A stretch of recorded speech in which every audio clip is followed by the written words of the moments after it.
یہ China radio international کی Urdu service ہے۔ بیجنگ اسٹوڈیو سے اب تک کی اہم خبروں کے ساتھ میں ہوں زبیر بشیر۔ سب سے پہلے خاص خبروں کا خلاصہ۔ قازقستان کے صدر قاسم جومارٹ توقیوف کے ساتھ صدر شی جن پنگ کی ملاقات۔ چین وسطی ایشیا میڈیا کے اعلیٰ درجے کے مکالمے اور تبادلے کا کامیاب انعقاد۔ گزشتہ 10 برسوں میں سی پیک کی تعمیر میں بڑی کامیابیاں حاصل ہوئی ہیں۔ قومی کمیٹی برائے ترقی و اصلاحات۔ آئیے اب خبریں سنتے ہیں تفصیل کے ساتھ۔ 17 مئی کو صدر شی جن پنگ نے قازقستان کے صدر قاسم جومارٹ توقیوف کے ساتھ شیان میں بات چیت کی، جو چین وسطی ایشیا سربراہ اجلاس میں شرکت اور سرکاری دورے پر چین تشریف لائے ہیں۔ شی جن پنگ نے کہا کہ وہ شیان میں صدر توقیوف کا استقبال کرنے پر خوش ہیں۔ آج آپ کی 70ویں سالگرہ ہے، آپ کو سالگرہ مبارک ہو۔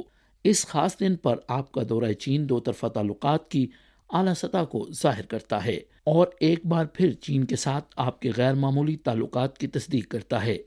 چین اور قازقستان کے تعلقات نے ایک نئے سنہری 30 سال کا آغاز کیا ہے۔ دونوں فریقین کو روایتی دوستی کو بھرپور انداز میں آگے بڑھانا چاہیے، ایک دوسرے کی بھرپور حمایت کرنی چاہیے، باہمی فائدہ مند تعاون کو گہرا کرنا چاہیے، مشترکہ ترقی اور احیاء کی کوشش کرنی چاہیے اور چین قازقستان ہم نسب معاشرے کی تعمیر کو فروغ دینا چاہیے۔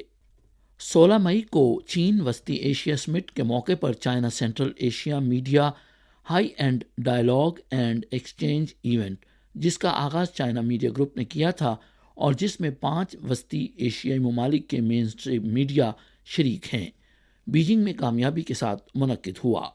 سی ایم جی اور وسطی ایشیائی ممالک کے مین اسٹریم میڈیا ایجنسیوں کے سربراہان چین میں وسطی ایشیائی ممالک کے سفیروں، ماہرین اور اسکالرز نے چینی طرز کی جدیدیت اور وسطی ایشیا نئی ترقی اور نئے مواقع کے موضوع پر تفصیلی تبادلہ خیال کیا اور انسانی معاشرے کو جدید بنانے کے عمل میں میڈیا کے نئے مشن اور نئی ذمہ داریوں پر بات چیت کی۔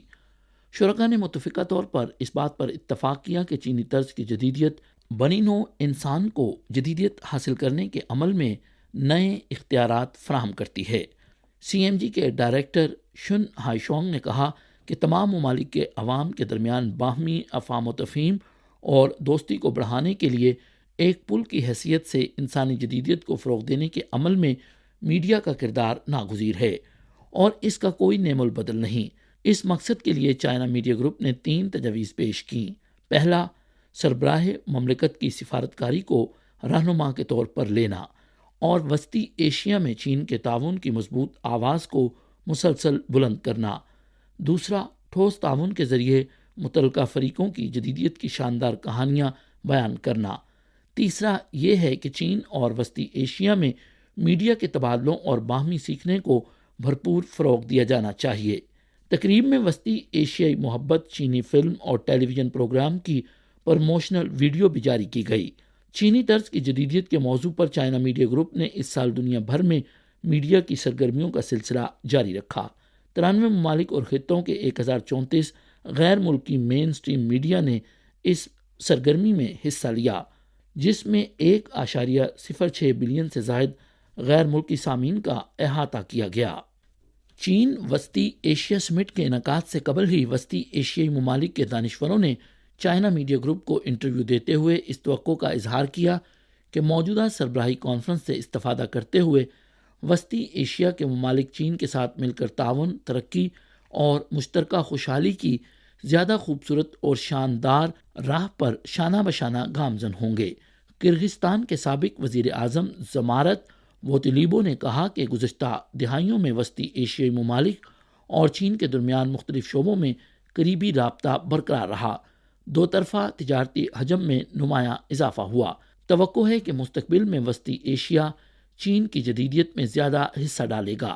وسطی ایشیائی ممالک کی دیگر اہم شخصیات کا بھی یہی کہنا ہے کہ وسطی ایشیائی ممالک اور چین دی بیلٹ اینڈ روڈ کی مشترکہ تعمیر، بنی نوع انسان کے ہم نسب معاشرے کی تعمیر سمیت دو طرفہ تعاون کی مضبوطی اور عوام کی خوشحالی کے لیے فائدہ مند ہوگی۔ چین وسطی ایشیا سربراہ اجلاس کے انعقاد سے قبل چائنا میڈیا گروپ اور 5 وسطی ایشیائی ممالک کے مین سٹریم میڈیا نے 17 مئی کو باضابطہ طور پر direct to Central Asia news تعاون کا آغاز کیا، جس کے تحت خبروں کے مواد کے تبادلے، news hot line, network platform کی مشترکہ تعمیر اور افرادی تبادلوں کے حوالے سے تعاون کو مضبوط بنایا جائے گا، تاکہ چین وسطی ایشیا کے ہم نصیب معاشرے کی تعمیر میں نئی محرک قوت پیدا ہو سکے۔ چائنا میڈیا گروپ کی بین الاقوامی video news agency Kazakhstan, Kyrgyzstan, Turkmenistan, Uzbekistan اور تاجکستان کے مین سٹریم میڈیا کے ساتھ گہرے، کثیر الجہت اور وسیع نیوز تعاون پر آمادہ ہے۔ اس وقت وسطی ایشیائی ممالک اور چین کے درمیان روایتی دوستی باہمی تبادلوں اور بات چیت کے ذریعے مزید گہری ہوتی جا رہی ہے۔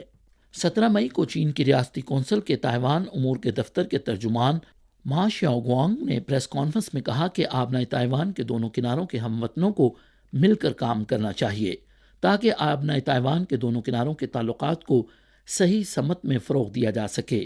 ما شیاؤگوانگ نے کہا کہ مئی 2016 کے بعد تائیوان کی موجودہ انتظامیہ نے ایک چین کے اصول کو قبول کرنے سے انکار کیا، 92 کے اتفاق رائے کو توڑ مروڑ کر پیش کیا، تائیوان کی علیحدگی پسندی کے موقف پر عمل کیا، بیرونی قوتوں کے ساتھ گٹھ جوڑ میں ملوث ہو کر علیحدگی کے لیے مسلسل اشتعال انگیزیاں کیں، آبنائے تائیوان کے دونوں کناروں کے درمیان محاذرائی پیدا کی، دونوں کناروں کے تبادلوں اور تعاون میں رکاوٹ ڈالی اور انہیں سبوتاژ کیا۔ ترجمان نے کہا کہ امن، ترقی، تبادلے اور تعاون آبنائے تائیوان کے دونوں کناروں کے ہم وطنوں کی مشترکہ خواہش ہے اور آبنائے تائیوان کے دونوں کناروں کے ہم وطنوں کے مشترکہ مفادات سے مطابقت رکھتی ہے۔ آبنائے تائیوان کے دونوں کناروں کے ہم وطنوں کو تائیوان کی علیحدگی پسند سرگرمیوں اور بیرونی طاقتوں کی مخالفت کرنی چاہیے اور مل جل کر کام کرنا چاہیے اور مشترکہ طور پر دونوں کناروں کے تعلقات کو صحیح سمت میں فروغ دینا چاہیے۔ چین کی قومی کمیٹی برائے ترقی و اصلاحات کے ترجمان مینگ وی نے 17 تاریخ کو منعقدہ ایک پریس کانفرنس میں بتایا کہ اس سال چین پاکستان اقتصادی راہداری کے آغاز کی 10ویں سالگرہ ہے۔ گزشتہ ایک دہائی کے دوران چین اور پاکستان نے مشترکہ مشاورت، مشترکہ تعمیر اور اشتراک پر عمل کیا۔ چین پاکستان اقتصادی راہداری کی تعمیر اور گوادر پورٹ، توانائی، بنیادی ڈھانچے کی تعمیر اور صنعتی تعاون پر توجہ مرکوز کرتے ہوئے 4+1 تعاون کا خاکہ تشکیل دیا اور مثبت نتائج حاصل کیے۔ ابتدائی اندازوں کے مطابق 2022 کے اختتام تک چین پاکستان اقتصادی راہداری سے براہ راست 2,36,000 ملازمتیں پیدا ہوئیں اور پاکستانی ملازمین کی تعداد 1,55,000 تک پہنچ چکی ہے۔ چین پاکستان اقتصادی راہداری بیلٹ اینڈ روڈ انیشیٹو کا فلیگ شپ منصوبہ ہے۔ اگلے مرحلے میں چین اور پاکستان دونوں ممالک کے رہنماؤں کے درمیان طے پانے والے اہم اتفاق رائے پر سنجیدگی سے عمل درآمد کریں گے، نقل و حمل، توانائی، صنعت اور سماجی معاش میں تعاون کو تیز کریں گے، زراعت، کان کنی، سائنس و ٹیکنالوجی، انفارمیشن ٹیکنالوجی اور دیگر شعبوں میں تعاون کو وسعت دیں گے۔ معیار اور کارکردگی کو بہتر بنانے کے لیے چین پاکستان اقتصادی راہداری تعاون کو مسلسل فروغ دیں گے اور بیلٹ اینڈ روڈ کی اعلیٰ معیار کی ترقی کے لیے ایک نمائندہ منصوبہ تعمیر کریں گے۔ 16 تاریخ کو اقوام متحدہ نے 2023 عالمی اقتصادی صورتحال اور امکانات کے عنوان سے سال کی 6 ماہی رپورٹ جاری کی، جس میں توقع کی گئی کہ 2023 میں عالمی معیشت 2.3% ترقی کرے گی، جو جنوری میں جاری ہونے والی گزشتہ رپورٹ سے 0.4% زیادہ ہے۔ چین کی ترقی کی پیشگوئی کو 4.8% سے بڑھا کر 5.3% کر دیا گیا ہے۔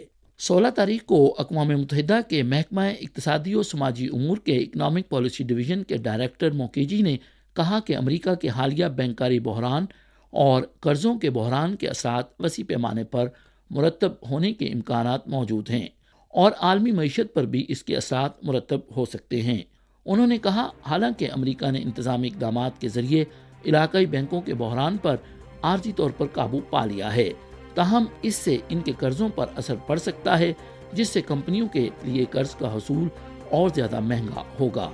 یہ تھیں چائنا ریڈیو انٹرنیشنل کی اردو سروس سے اب تک کی اہم خبریں۔ مزید خبروں کے لیے دیکھیے ہماری ویب سائٹ، پتہ ہے urdu.cri.cn۔